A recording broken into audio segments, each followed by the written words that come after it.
এই হলো deadline communications private limited. আপনারা দেখছেন এক্সপ্রেস নিউজ, খবর নেয় খবর দেয়।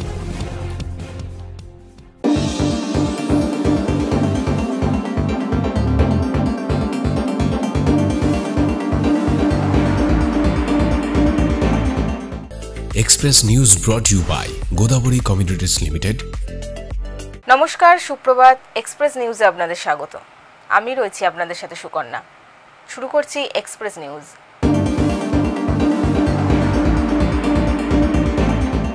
এবার আসানসোল জেলা হাসপাতালে চালু হলো মা ক্যান্টিন, যার উদ্বোধনী অনুষ্ঠানে উপস্থিত ছিলেন মন্ত্রী মলয় ঘটক।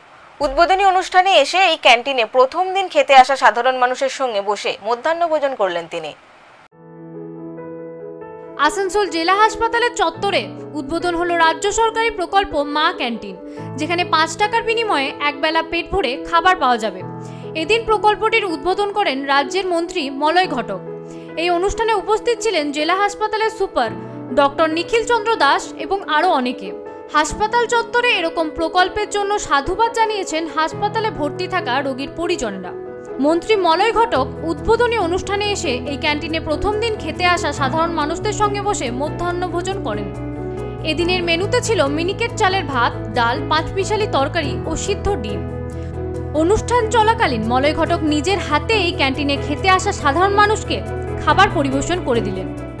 5 টাকায় যে ভাত, এই যে আপনি দেখতে পাচ্ছেন এখানে ডিম, সবজি, ডাল সমেত, এটা কিন্তু আমাদের নেত্রী মমতা বন্দ্যোপাধ্যায় মা ক্যান্টিন, খালি জেলা হাসপাতাল নয়, সারা পশ্চিমবঙ্গে এটা আছে। আমাদের রাজ্যে বিনা পয়সায় রেশন দেওয়া হয়, তার সত্ত্বেও আমাদের নেত্রী, আমাদের মাননীয় মুখ্যমন্ত্রী কিন্তু একবেলা খাবারটাও তিনি এনশিওর করে দিয়েছেন আমাদের যারা আর্থিক দিক থেকে পিছিয়ে পড়া পরিবার তাদের জন্য। আসানসোল জেলা হাসপাতালে শুধু এই এলাকার নয়, পার্শ্ববর্তী জেলা এমনকি ভিন রাজ্যের বহু মানুষকে অসুস্থ অবস্থায় নিয়ে আসেন আর্থিকভাবে পিছিয়ে পড়া পরিবারের লোকজন। তারা তাদের পরিবারের লোককে হাসপাতালে সুস্থ চিকিৎসার জন্য ভর্তি করার পর আর্থিক অভাবে নিজেরা পেটের ক্ষুধা মেটাতে পারেন না, কিন্তু এবার থেকে এই ক্যান্টিন তাদের একবেলার ক্ষুধা নিবারণ করবে এবং এই প্রকল্প মুখ্যমন্ত্রীর স্বপ্নের প্রকল্প। এনারা ইনিশিয়ালি 300 জনের খাবার এখন আপাতত নিয়ে আসবেন, তারপরে যা শোনা গেল যারা যেমন যেমন ডিমান্ড বাড়বে তেমন তখন ওনারা বাড়াবে না। হাসপাতাল থেকে রোগীদের তার খাবার সাপ্লাই দেওয়া হয়, 4 বেলা খাবার ওনাদের দেওয়া হয় হাসপাতাল থেকে। রোগীর পরিবার বহুত গরিব মানুষ থাকে, যাদের হচ্ছে কি খাওয়া দাওয়ার অসুবিধা হয়ে যায়। এখানে বাইরে খাবার পাওয়া গেল, আমাদের এখানে টেন্ডার করা ক্যান্টিনও আছে, তাদেরটা তাও তো একটু রেট আছে, কিন্তু এখানে হচ্ছে কি ডিম, সবজি, ডাল, ভাত 5 টাকায় পাওয়া যায়। স্থানীয় কাউন্সিলর কল্যাণী রায় বললেন, তার ওয়ার্ডে এই প্রকল্প হওয়ার জন্য তিনি রাজ্য সরকার তথা মুখ্যমন্ত্রীকে আন্তরিকভাবে অভিনন্দন জানাচ্ছেন। শুধু তাই নয়, হাসপাতাল কর্তৃপক্ষ এ ব্যাপারে যথেষ্ট সহযোগিতা করেছে। তিনি বলেন, আপাতত প্রত্যেক দিন এই ক্যান্টিন থেকে গড়ে 300 জনকে 5 টাকার বিনিময়ে একবেলার খাবার দেওয়া হবে। Bureau report, express news. নদিয়ার কৃষ্ণনগরের ঘূর্ণিমোড় শিবতলা এলাকা পুতুলপট্টি নামেই পরিচিত। সেখানে 150 পরিবারের বাস। এইসব পরিবারের লোকজন সদা ব্যস্ত বিভিন্ন ধরনের মাটির পুতুল তৈরিতে।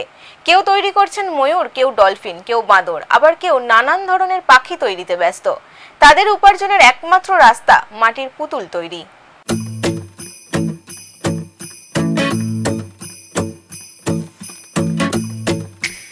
কৃষ্ণনগর মানে বিশ্বখ্যাত ঘূর্ণির মাটির পুতুল। সে প্রায় অনেক দিনের কথা। 150টি ঘর মিলিয়ে গড়ে ওঠে নদিয়ার কৃষ্ণনগরের ঘূর্ণির মোড় শিবতলা এলাকার বিখ্যাত পুতুলপট্টি। এখানে প্রত্যেকটি বাড়িতে গেলেই দেখা যাবে গৃহবধূ থেকে বাড়ির কর্তারা নিপুণ ও দক্ষ হাতে নিরলসভাবে তৈরি করে চলেছেন মাটির পুতুল। কেউ তৈরি করছেন ময়ূর, ডলফিন, আবার কেউ বা বাঁদর, আরও কত কি। এই পুতুল তৈরি তাদের একমাত্র উপার্জনের মাধ্যম। সচরাচর দেখা যায় মৃৎশিল্পীদের পরিবারই এই পেশাকে বেছে নেন, কিন্তু বংশ পরম্পরায় এরা কেউ মৃৎশিল্পী নন, বেশিরভাগই অধিকারী পরিবার। কিন্তু মাটি দিয়ে পুতুল তৈরিতে এরা এতটাই পটু যে যা তৈরি করেন তাই যেন জীবন্ত হয়ে ওঠে তাদের হাতের ছোঁয়ায়। পুতুল তৈরিতে এতটাই পটু তারা যে তাদের তৈরি মাটির যে কোনো পুতুলই জীবন্ত হয়ে ওঠে। দিনে 5 থেকে 6 ঘন্টা কাজ করেন তারা। যা উপার্জন হয় তাই দিয়েই চলে সংসার। তাদের হাতের তৈরির পুতুল পাড়ি দেয় হায়দ্রাবাদ, বেঙ্গালুরু, কর্ণাটক সহ পশ্চিমবঙ্গের বিস্তীর্ণ জায়গায়।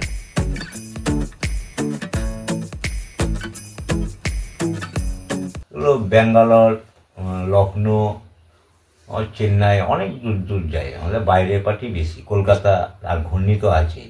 পালতো না আমরা অধিকারী, ছোট থেকেই এই কাজের মধ্যেই যুক্ত আছি।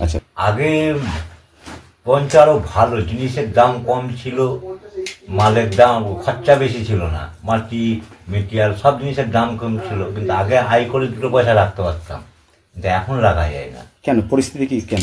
এখন খরচা বেশি, সব কিছু রং চং মেটেরিয়াল মালের দাম বেড়েছে, কিন্তু এদিকে বাজার খরচাও তো বেশি হয়ে যাচ্ছে না। বছরের 3টি মাস কাজের ভাটা থাকলেও বাদবাকি মাসগুলোতে অর্ডার আসে ভালোই। তবে এই পরিবারগুলির সঙ্গে কথা বলে জানা গেল নতুন করে এই শিল্পের সঙ্গে যুক্ত হতে চাইছেন না অনেকেই। করোনাকালে শিল্প বন্ধ হওয়ার জোগাড় হয়েছিল, কিন্তু এখন একটু একটু করে আবার নতুন করে ঘুরে দাঁড়ানোর পালা। কাজের চাপ আগে থেকে কমে আছে, চলে যাচ্ছে, ঠাকুরের ইচ্ছায় চলে যাচ্ছে। মহিলারা কি এই কাজের সাথে যুক্ত বেশি? হ্যাঁ, বাড়িতে যেহেতু কাজ তো করতেই হবে। আচ্ছা, মানে শিল্প বলতে কি এই পুতুল তৈরি কাজই? হ্যাঁ। কিরকম রোজগার হয়? রোজ বলতে ওই মাল মানে 15 দিনও হয়, 10 দিনেও হয়, 7 দিনেও হয়, আর বর্ষাকালে একটু দেরি হয় শুকায়। এরপরে কি নির্ভরশীল হতে পারছেন?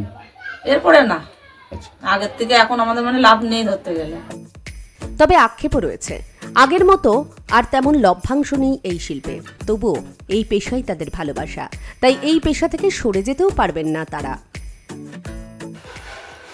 করে ওরা সবাই সংসারের কাজ সামলে এখানে সারাদিনই করে। আচ্ছা, এর মধ্যে কি মানে কোনো রোজগারের কোনো আশা আছে, মানে যে আশার আলো দেখতে পাচ্ছেন যে এর উপর রোজগার করেই তো সবকিছু করছে? আচ্ছা, আগের তুলনায় কি সেই ব্যবসা কি সেই তোড়জোড় রয়েছে না কোথাও একটু ভাটা পড়েছে? মাঝে মাঝে মানে লোকসান হয়, মাঝে মাঝে আবার ইয়ে হয়। যখন সিজন চলে তখন ভালোই চলে। আচ্ছা, তা সারা বছরই কাজ করেন? হ্যাঁ, সারা বছর।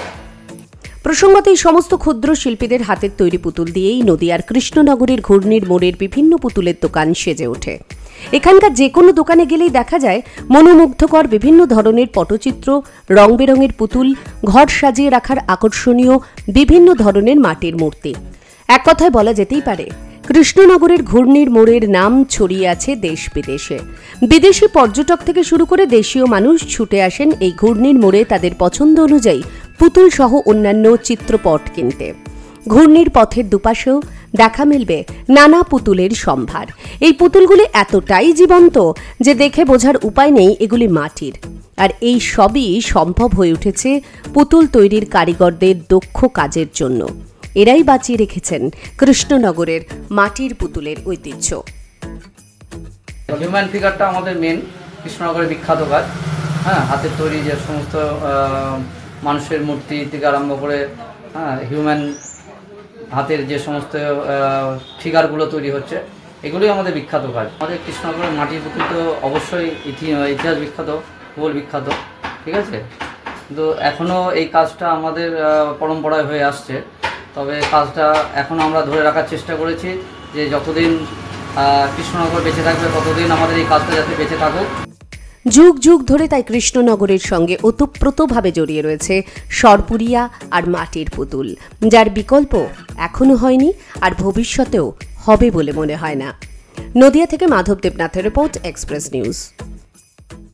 প্রতি বছর পাতা ঝরার মরশুম এলেই জঙ্গলমহলে দেখা যায় জঙ্গলে শুকনো পাতায় আগুন লাগানোর ঘটনা। ঝাড়গ্রামে একের পর এক জঙ্গল ভস্মীভূত হচ্ছে আগুনে। এবার ঝাড়গ্রামের শালমহলের জঙ্গলে আচমকাই আগুন লাগার ঘটনা ঘটল, যদিও স্থানীয়দের দাবি এই আগুন মানুষের লাগানো। ফের ঝাড়গ্রামের জঙ্গলে আগুন, ঘটনায় এলাকায় ব্যাপক চাঞ্চল্য ছড়িয়েছে। ঝাড়গ্রামের একলব্য রামকৃষ্ণ মিশনের উল্টো দিকে শাল জঙ্গলে দাউ দাউ করে আগুন জ্বলতে দেখে স্থানীয়রা। এর আগেও ঝাড়গ্রাম জেলার বিভিন্ন জঙ্গলে উদ্দেশ্য প্রণোদিতভাবে আগুন লাগিয়ে দেওয়ার অভিযোগ উঠেছিল। সেই একই ঘটনা ঘটল ঝাড়গ্রাম জেলার পার্শ্ববর্তী শাল জঙ্গলে। তবে কে বা কারাই আগুন লাগিয়েছে তা এখনও জানা যায়নি। মনে করা হচ্ছে কোনো অসাধু ব্যক্তি এই আগুন লাগাতে পারে। আগুন লাগার ফলে জঙ্গলে ব্যাপক ক্ষতির সম্ভাবনার কথা জানিয়েছে বন দফতর। আগুন লাগার ফলে মৃত্যু হতে পারে বন্য প্রাণীর, নষ্ট হতে পারে বিভিন্ন ছোট বড় গাছ। একদিকে তীব্র গরম, অন্যদিকে গাছের পাতা ঝরে জঙ্গল ভর্তি হয়েছে শুকনো পাতায়। তাই জঙ্গলের নিচে দাহ্য পদার্থের পরিমাণ বেশি থাকায় আগুনের লেলিহান শিখা গ্রাস করেছে সমগ্র জঙ্গলকে। সাধারণ মানুষ মনে করছে বন দপ্তরের নজরদারির অভাব রয়েছে এবং মানুষকে সচেতন করার জন্য বাড়তি পদক্ষেপ নেওয়ার প্রয়োজন রয়েছে। Bureau report, express news. Express নিউজের সময় এখন একটা ছোট্ট বিজ্ঞাপন বিরতির। ফিরে আসছি বিরতির পর।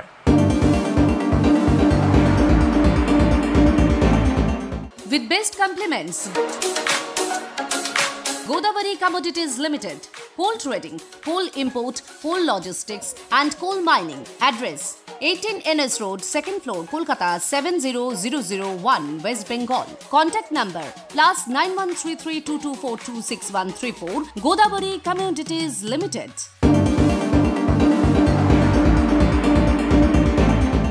ফিরে এলাম বিরতির পর। আপনারা দেখছেন এক্সপ্রেস নিউজ।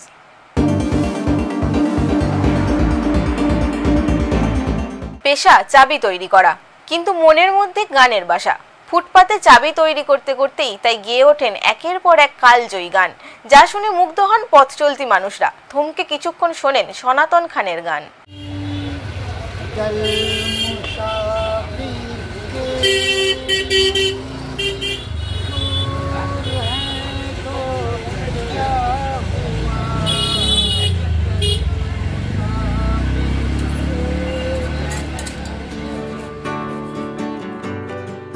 বিকল্প চাবি বানিয়ে নিমেষেই খুলে দিতে পারেন বন্ধ সিন্ধুক আলমারির তালা।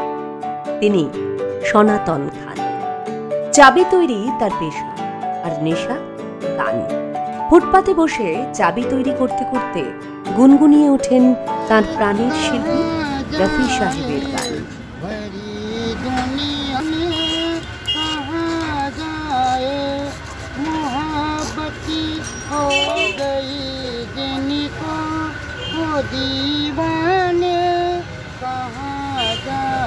আর তার সেই গানের জাদুতে খুলে যায় বন্ধ মনের দরজা। 65 ঊর্ধ্ব এই মানুষটির ছোটবেলা থেকেই ছিল গান শেখার, সঙ্গীত শিল্পী হওয়ার শখ। কিন্তু বাধা হয়ে দাঁড়ায় অর্থাভাব। টানাটানির সংসারে পড়াশোনারই সুযোগ হয়নি, কিন্তু তাতে কি, গান যে বড় ভালোবাসেন তিনি। ভালোবাসেন মোহাম্মদ রফি, লতা মঙ্গেশকরের মতো শিল্পীদের। আমার ছোটোবেলা বেশিরভাগ আমি মোহাম্মদ রফি সাহেবের গান আমি যেখানে যা বাজতো আমি সেখানে গিয়ে শুনতাম। হ্যাঁ, মাইকে বাজতো, শুনে শুনে আমি গানগুলো একটু মনে ভেতরে রাখতাম যে এত সুন্দর সুর। হ্যাঁ, চেষ্টা করি দেখি ওনার গান একটু গাইতে পারি কিনা। তাই আমি মানে উপর আল্লাহর কৃপায় মোটামুটি আমি একটু ওনার গানটাকে আমি। আপনি কি বাড়িতে গান করেন? বাড়িতে যখন ছেলেমেয়ে থাকে না, তখন এত মন খারাপ হলে তখন আমি গানটা করি। নদিয়ার রানাঘাট শহরের ফুটপাতে একটি ছোট্ট দোকান সনাতনের। সেখানে বসেই চাবি বানান আর নিজের মনে গেয়ে চলেন একের পর এক গান। পথ চলতি মানুষরা সনাতনের গান শুনে তার দোকান এড়িয়ে যেতে পারেন না, থমকে দাঁড়ান খানিকটা। সনাতনের গান মুগ্ধ করে তাদের। তার দোকানে মোহাম্মদ রফি ও লতা মঙ্গেশকরের পাশাপাশি টাঙিয়েছেন নেতাজির ছবি। তিনি মনে করেন সুভাষচন্দ্র বসু একজন রাষ্ট্রনেতা, তার বিকল্প আজ হতে পারেনি কেউ। পাশাপাশি লতা মঙ্গেশকরের মতন কিংবদন্তি শিল্পীরও নতুন করে বিকল্প হবে না। তাই তাদের সম্মান জানাতে ও তাদের স্মরণ করার জন্যই তাদের ছবি দোকানে টাঙিয়ে রাখেন তিনি। রফি সাহেবের গানটাকে আমার খুব এত ভেতরে লাগে, এত আনন্দ আমি পাই যে ওনার সুরটা মানে সত্যি মনটাকে, মানুষের মনটাকে এত সুন্দর হয়ে যায়, তখন আর দ্বিতীয় অন্য কোনো কথা আর মনে আসে না। তখন ওনার গানটাকে নিয়ে ভগবান বলে মনে করেন? হ্যাঁ, ভগবানও মনে আমার আছে। হ্যাঁ, আমি যখন নামাজ পড়ি, নামাজের পরে এসেও আমার মনে হয় যদি গানটা শুনি, নামাজ পড়ে এসে পরেও গানটা শুনতে ভালো লাগে। তখন একটু মনটা খারাপ লাগলে তখন এই গানটা নিজে নিজে গান করে মনটাকে সান্ত্বনা দিই। আর নেতাজি কেন? আর নেতাজি হচ্ছে আমাদের ভারতবর্ষের মহান নেতা। ছোটোবেলায় বাবা মাকে শুনতাম যে ওনার মতো নেতাজি আর পৃথিবীতে আসবে না। হ্যাঁ, আর মহান নেতা, ওনাকে খুব আমি শ্রদ্ধা করি, যার জন্যে ভারতবর্ষের মহান আর পৃথিবীতে এরকম নেতা আর আসবে না। সংসারে একমাত্র উপার্জন করেন সনাতনী। চাবি তৈরি তার একমাত্র উপার্জনের মাধ্যম, কিন্তু গান যে তার প্রাণের আরাম। তাই হাল ছাড়েননি সনাতন, বরং কণ্ঠ ছেড়েছেন। বাহারো ফুল বরসাও, মেরা মেহবুব আয়া হ্যায়। Bureau report, express news. Supreme কোর্টের নির্দেশে রাজ্য জুড়ে চাকরি হারিয়েছেন প্রায় 26,000 জন শিক্ষক অশিক্ষক কর্মী। শুধুমাত্র মেদিনীপুর জেলায় সংখ্যাটা প্রায় 1700 ছাড়িয়েছে।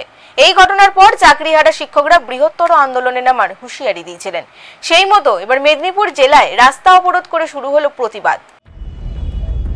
সুপ্রিম কোর্টের নির্দেশে সারা রাজ্যের সঙ্গে পশ্চিম মেদিনীপুরেও চাকরিহারা শিক্ষক অশিক্ষকের সংখ্যা প্রায় 1700 ছাড়িয়েছে। সমস্ত চাকরিহারা শিক্ষকরা ঘোষণা করেছিলেন যে আগামী দিনে তারা বৃহত্তর আন্দোলনে নামবেন। সেই মতো এদিন মেদিনীপুর কলেজের মাঠ থেকে চাকরিহারা শিক্ষক অশিক্ষক কর্মীরা মিছিল করেন। মেদিনীপুর ডিএম অফিসের গেটের সামনে কালেক্টরেট মোড়ে রাস্তা অবরোধ করে শুরু হয় প্রতিবাদ। কোলের শিশুকে সঙ্গে নিয়ে আন্দোলনে সামিল হতে দেখা গিয়েছে চাকরিহারা শিক্ষক মায়েদের। তাদের দাবি তারা যোগ্য হলেও আজ তারা চাকরিহারা। তাদের এই চাকরি সসম্মানে ফিরিয়ে দেওয়া হোক, না হলে তাদের এই আন্দোলন জারি থাকবে। জেলা থেকে মহানগর এই আন্দোলন তারা ছড়িয়ে দেবে বলেও হুঁশিয়ারি দিয়েছে। যেমন আমরা পেনে লিখতে পারি, আমরা কিন্তু হাতে অস্ত্র তুলতে পারি।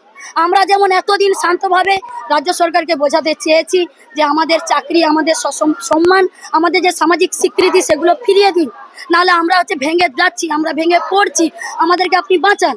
যেমন শান্ত গলায় বলেছি, আমরা পারি রাজ্যকে চালাতে। আমরা ভোটার, আমরা যদি ভোট দিয়ে আপনাকে ক্ষমতায় বসাতে পারি, আপনাকে যদি গদিতে বসাতে পারি, আপনাকে গদিচ্যুতও আমরা করতে পারি। Bureau report, express news. 15 বছর ধরে বন্ধ হয়ে পড়ে রয়েছে সরকারি গ্রন্থাগার। ভগ্ন দশায় বিষাক্ত সাপের বসবাস। নদিয়ার শান্তিপুর হরিপুর অঞ্চলে এই সরকারি গ্রন্থাগার খোলা নিয়ে আশ্বাস মিললেও কাজের কাজ কিছুই হয়নি। ক্ষোভ বাড়ছে মানুষের মনে।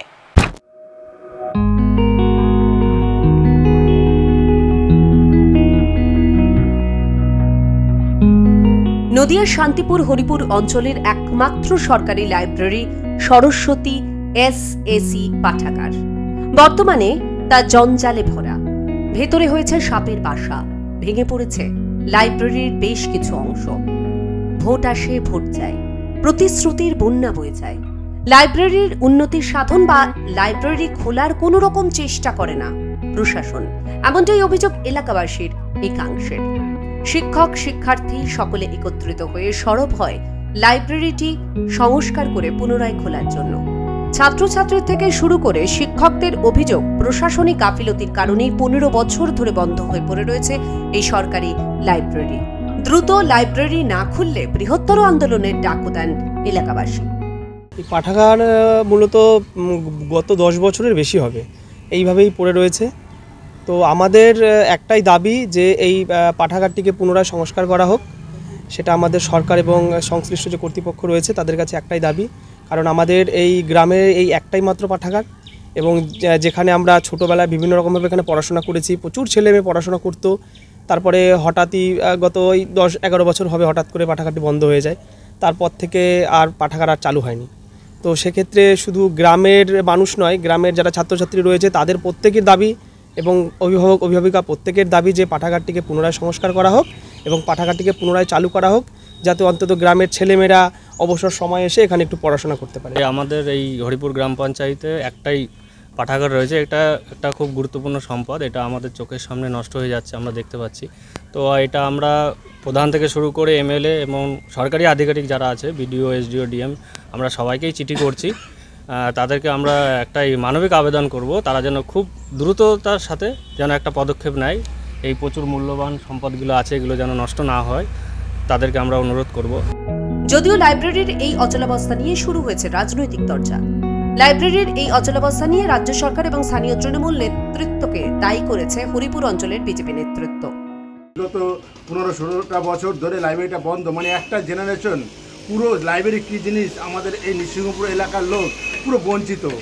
একটা দুস্থ পরিবার, আমাদের এলাকায় প্রচুর দুস্থ পরিবার আছে যারা এই লাইব্রেরি থেকে বই নিয়ে পড়াশোনা করতে পারে, তাদের প্রয়োজনীয় বই নিয়ে, কিন্তু সেটা এমন অবস্থায় ভগ্ন অবস্থা রয়েছে, ভেতরে দেখা যায় বইগুলো উই পোকায় কেটে দিয়েছে। এর কোনো এটা কীভাবে সচল পরিস্থিতি আনা যায় সেই নিয়ে কোনো ভাবনা চিন্তা এখানকার প্রশাসনের নেই। মাননীয় মুখ্যমন্ত্রী এত শিক্ষার দিকে তাকাচ্ছে, স্কুলে বই দিচ্ছে, খাতা দিচ্ছে, কিন্তু সামান্য একটা লাইব্রেরি সেটাই যে কমিটি, সেই কমিটিকে ভাঙতে পারছে না, নতুন করে সংস্করণ করতে পারছে না। তাহলে কি চায় এরা? কি আমাদের শিক্ষাকে এগিয়ে নিতে চায় নাকি আমাদের শিক্ষাটাকে এখানে স্থগিত করতে চায়? তবে বিজেপির তোলা অভিযোগ ভিত্তিহীন বলে দাবি গ্রাম পঞ্চায়েত প্রধানের। বুঝছেন বিজেপির খেদে তো কোনো কাজ থাকে না, তারা শুধু ভিত্তিহীন অভিযোগ করে। মানুষের পাশে একমাত্র আমাদের মমতা ব্যানার্জি সবসময় আছেন এবং থাকেন। সেই হিসাবে বলবো, মাননীয় মুখ্যমন্ত্রী আমাদেরকে পথ দেখিয়েছেন এবং সেই পথকে অবলম্বন করেই আমরা এগিয়ে চলছি এবং আগামী দিনে আমাদের যে লাইব্রেরি সেটা খোলার ব্যবস্থা আমরা করব। এখন দেখার, দীর্ঘ 15 বছর পরে থাকা লাইব্রেরি আদৌ কি নতুন করে চালু হবে, নাকি শাসক বিরোধী তরজার মাঝে আটকে থাকবে উন্নয়ন। নদিয়া থেকে মাধব দেবনাথের report, express news. Express news এখনকার মতো এই পর্যন্তই। চোখ রাখুন এক্সপ্রেস নিউজে। খবর নেয়, খবর দেয়।